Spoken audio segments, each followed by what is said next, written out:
waaw salaamaaleykum maa ngi nuyu population Pikinois yi di nuyu tamit population Pikine Nord di leen nuyu di leen sant di leen gërëm ci jataayu tey bi waaw di leen ci nuyu bu baax am loo xam ne tamit moo ñu taxoon a jóg nekkoon suñu taxawaay boo xam ni am di naqarlu li fi xew jamono ji ci commune bi vraiment waaw commune bi li ci xew dafa metti na daal ci wàllu côté mairie bi ci côté tamit chef de quartier yi exactement li xew ci mairie bi ñëpp ñu ngi koy gis ko maanaam mënul weesu lu toll ni commune boo xam ne da nga ko bokk ak say nawle nga bokk ak ñoom ñu tourné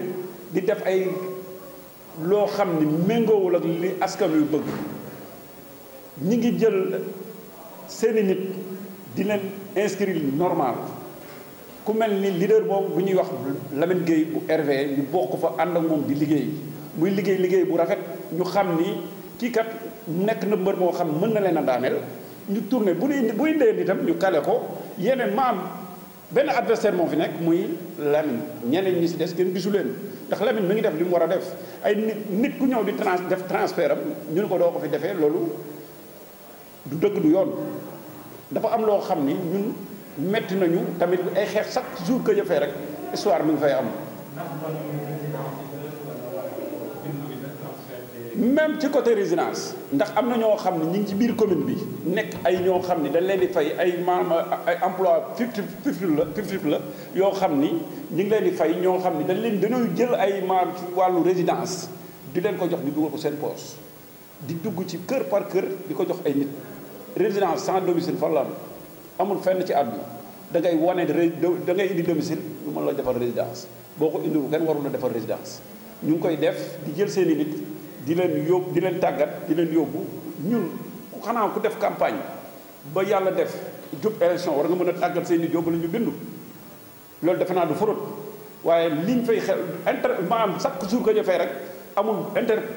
maanaam chaque jour ñu taxaw ak la bind lettre préfet pour mu def intervention waaye ba tey préfet bi sous préfet bi sax laay wax bu Pikine amul benn saafara boo xam ne saafara na ko ci gisuñu benn saafara bu mu ci saafara mu nekk loo xam ñu ngi koy naqarlu bu baax a baax a baax a baax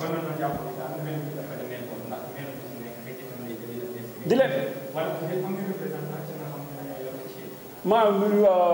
loolu moom da seen ay nitam nañ mu inscrire même suñu représentant yi fa am dañ leen di néewal doole ñu leen di néewal doole ñun yóbbu nañ leen fa waaye suñu yaboon yi ñoom lu leen wax duñ ko dégg liñ bëgg a def la ñuy def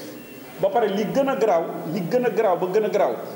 adjoint maire bi premier adjoint maire pourquoi muy dem di menacer les chefs de quartier yi di leen def ay menaces graves ay bu leen jox domicile ku mel ni koo xam ni déclaré waxul ni jaraa la àndal bu leen ko jox domicile ba yenn chef de quartier yi nga xam ni gëmuñu seen bopp di topp ndigal loolu nit da ngay gëm sa bopp chef de quartier yi nga xam ni ñi ngi taxaw di def loo xam ni du dëgg du yoon ñun ñu koy naqaralu tey nag dafa am benn cas bu xew ba tax ñu woote bii muy chef de quartier Ribina Till waaw mu ngi nekk mu ngi tudd Amadou Thiam mu ngi dëkk ko ñu yeewu mu def lu garaaw loo xam ni dañuy ñëw di wut domicile bi ñuy wut domicile mu ñu gis fa benn acte boo xam ni vraiment tey nit sax jooy na la defe naa laa yaakaar xeex am na fa ndax parce que ñoom waa jar automatiquement mais paa bi dafa wax ni man jaraa la ñu ñëw nañ di wut domicile si wut domicile bi ñuy wut domicile ñu déposé nañ suñu ñëw nañ jox ko mu def leen daal ne indil leen ma facture ndox ñu dem indi ko facture ndox mu tourné laajaat ñu personne bi ñu indi personne bi nitu jaraa ñëw bi nitu jaraa ñëwee dafa ñëw carrément daan nañu yéen délégué bul bind lii ñu lay bindloo bu ko bind chef de quartier bi ma ne ko par force di nga ko bind nu ko kaar di nga ko bind ndax ñii ñëw fi nii ci quartier bi lañ dëkk lii nii ñaanuñu la saraxum la te di nga ko bind ñu koy naqaru la ba ci kanamu yàlla di ko déclarer président de la république du Sénégal di ko xam naa ni seen maanaam seen intervention yombul waaye rek ñi ngi ñaan ci yàlla ñi ngi ñaan ba lii nii di ñu naqar li di naq mu nekk suñu naqar ci commune bi ñu fajal ñu ko ndax metti na trop ba dóor nañ fa suñu benn élément rek dóor boo xam ni ne vraiment neexuñu tey neexuñu ëllëg lii ñu ngi ñaan te yàlla tax di ko ñaan te yàlla tax lii ñu saafaraal ñu ko lii xew ci maire bi metti na trop ba ci kanamu yàlla metti na te ba lépp le maire Amadou Diarra mi nga xam ni sonal nañu trop lëjal nañu sonal nañu te war a bàyyi suñu maire yi war a bàyyi suñu lépp wasalaam.